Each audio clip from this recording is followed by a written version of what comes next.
بسم اللہ الرحمن الرحیم۔ باتیں میڈیا کی کے ایک نئے پروگرام کے ساتھ انور سعید حاضر ہے۔ اس پروگرام کا نمبر ہے 109، یعنی 108 پروگرام پہلے ہو چکے ہیں۔ آج غزلوں کا ایک مجموعہ ہے، اس سے شروع کرتے ہیں۔ غزل آپ سنیے، شاعر کے بارے میں بعد میں بتاتے ہیں۔ اشک کو دامن تر یاد آیا، گھر میں رہتے ہوئے گھر یاد آیا۔ دو نظریات کے ٹکراؤ کے بعد اس کو پتھر، مجھے سر یاد آیا۔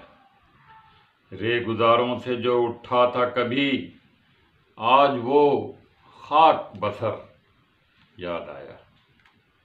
آج وہ خاک بسر یاد آیا۔ بحر احساس میں ڈوبا تو مجھے اپنی آنکھوں کا گوہر یاد آیا۔ ابن مریم کے حوالوں سے مجھے سنگساروں کا نگر یاد آیا۔ کوڑ چشموں کی بدولت مجھ کو آج ایک اہل نظر یاد آیا۔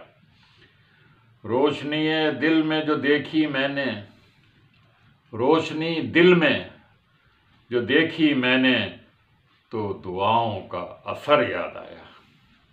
روشنی دل میں جو دیکھی میں نے، تو دعاؤں کا اثر یاد آیا۔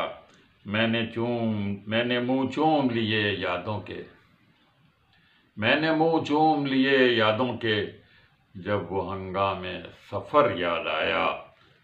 رمز ہونٹوں پہ ہنسی ہے کیسی، رمز ہونٹوں پہ ہنسی ہے کیسی، کیا کوئی بار دیگر یاد آیا۔ جی ہاں، یہ رمز پروفیسر محمد عثمان رمز صاحب خالی شاعر نہیں تھے، شاعری ان کی ایک پہچان ہے، لیکن وہ صرف شاعر نہیں تھے،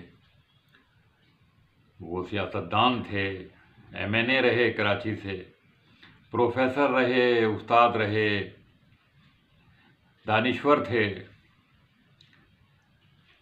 اور پھر شاعر تو تھے ہی۔ یہ ان کا مجموعہ ان کے انتقال سے کچھ عرصہ پہلے شائع ہوا، اور بقول ان کے جو دو استاد جن سے انہوں نے سیکھا، نوح ناروی اور تابش دہلوی، ان میں سے تابش دہلوی نے یہ خود ان کی غزلوں کا انتخاب کیا، اور پھر زخم تنہائی کے نام سے یہ کتاب، یہ مجموعہ کلام پروفیسر عثمان رمز کا سامنے آیا۔ پروفیسر صاحب کی پیدائش الہ آباد میں ہوئی تھی، مگر قسمت ان کو پھر بچپن میں ہی مشرقی پاکستان لے گئی، اور پھر مشرقی پاکستان میں ڈھاکہ سے انہوں نے اپنی تعلیم مکمل کی، اور MA فلسفی اور ایک دو اور مضامین میں وہاں سے انہوں نے MA کیے۔ پھر وہ کالج میں پڑھانے لگے، اور متعدد شہروں میں، کشتیہ اور چاٹگام جیسے شہروں میں ان کی تعیناتی رہی، اور وہاں وہ مختلف کالجز میں پڑھاتے رہے۔ پھر جب سقوط مشرقی پاکستان ہوا تو ان کو ایک اور ہجرت کرنی پڑی، اور وہ ہجرت پھر مغربی پاکستان، یعنی اب موجودہ پاکستان کی تھی۔ پروفیسر صاحب کتاب کے ابتدائیے میں لکھتے ہیں کہ میری واحد شناخت جماعت اسلامی ہے۔ وہ کہتے ہیں میں جو کچھ بھی ہوں، میں اسی کے نتیجے میں ہوں، اور میرے ذہن کو بنانے میں، مجھے کچھ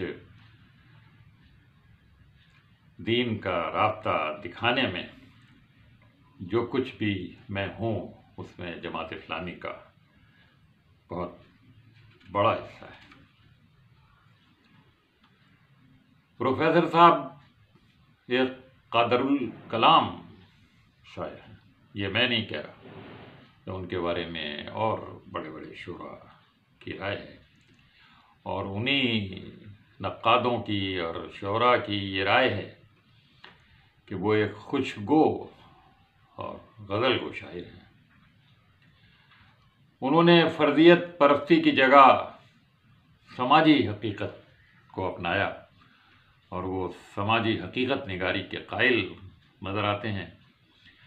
اطراف کے حالات پر، آس پاس کی صورتحال پر ان کی ہمیشہ نظر رہی ہے، اور شاعری کے ذریعے انہوں نے ان حالات کو سنوارنے کی جد و جہد کی ہے۔ وہ سمجھتے ہیں کہ شاعری حالات کو اچھا کرنے، بہتر کرنے کا ایک بہت بڑا ذریعہ ہے۔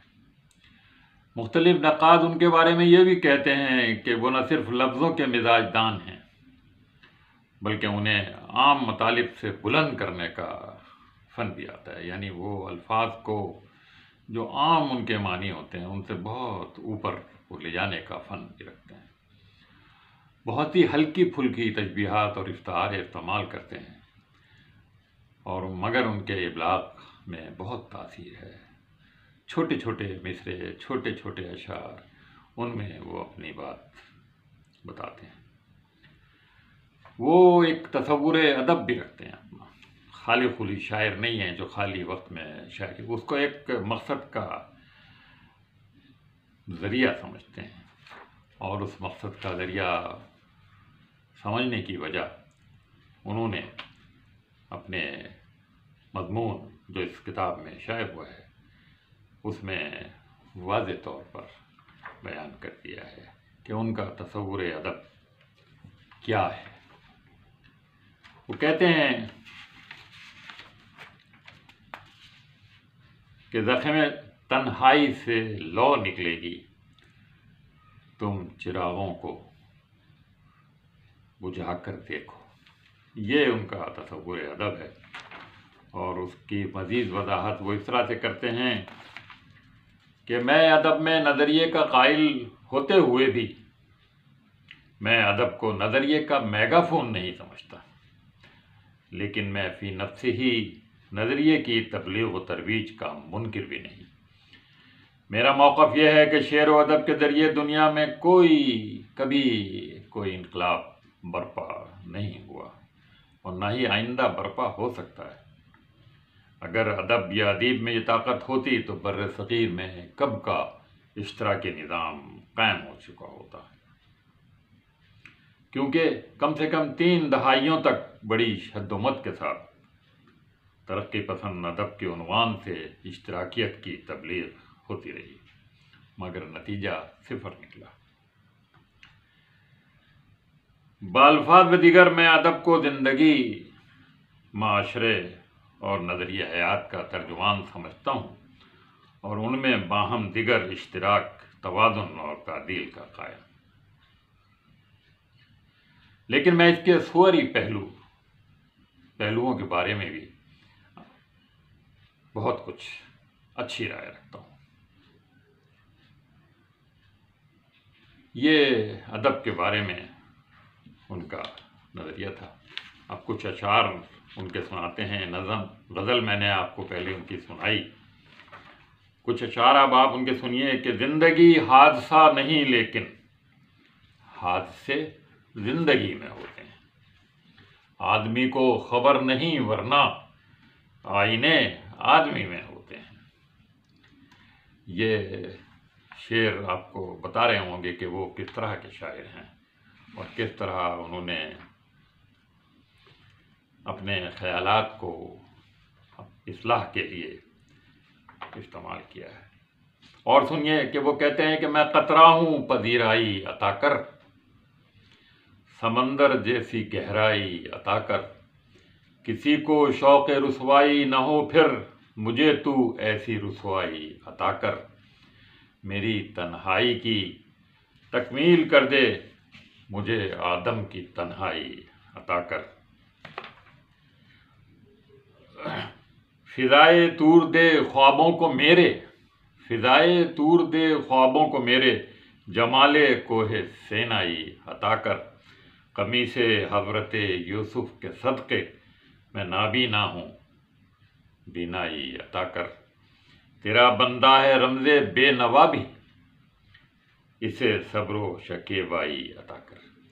تشبیہات دیکھیں اس میں کس طریقے سے انہوں نے کوہ سینا اور فضائے طور اور قمیص حضرت یوسف کا ذکر کیا ہے۔ ایک اور شعر سنیے، بیٹھا تھا اس طرح وہ انا کی چٹان پر، جیسے کہ لے گیا ہو زمین آسمان پر۔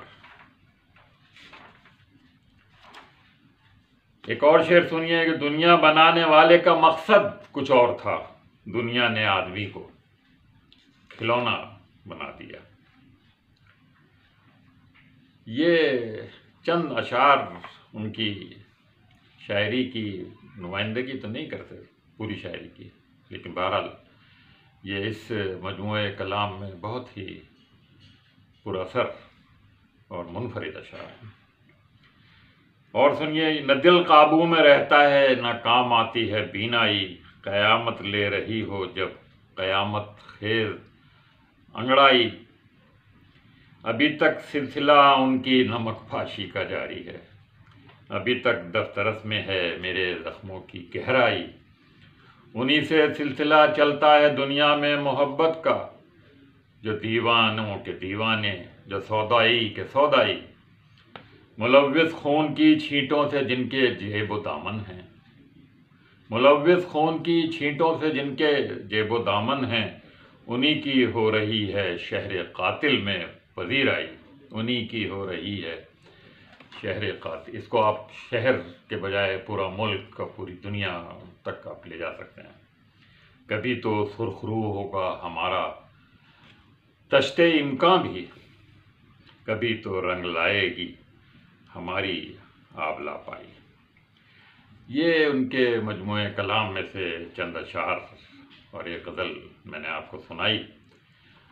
آپ کو پتہ چلا ہوگا کہ عثمان غم صاحب، پروفیسر محمد عثمان غم صاحب کس طرح کے شاعر تھے اور نقادوں کی نظر میں بھی ان کی کیا قدر و قیمت تھی۔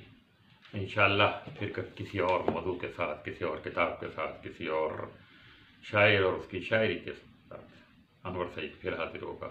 اب اسے اجازت دیجیے، اللہ حافظ۔